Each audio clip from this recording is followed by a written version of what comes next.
Lakini kwa hivi sasa, mtazamaji, ni kwamba kufuatia tahadhari ya mamlaka ya chakula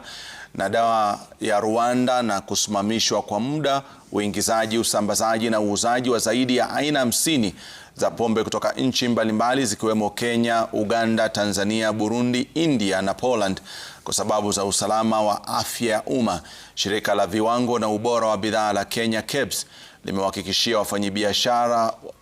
na umma kuwa chapa 5 za bidhaa zilizowekewa marufuku na Rwanda zimepitia ukaguzi wa kutosha na kuthibitishwa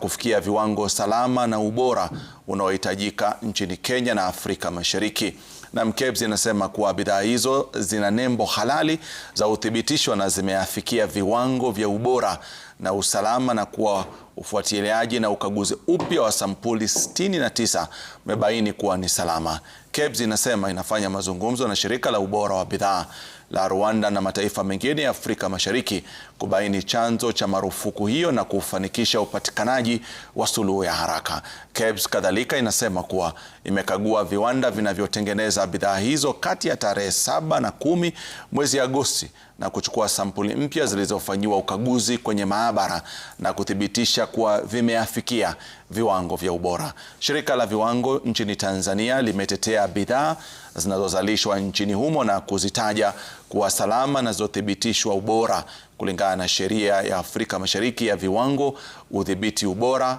na upimaji. Tanzania inasema suala hilo linafuatiliwa ili kupata suluhu, ikitoa wito kwa wafanyabiashara kuwa watulivu.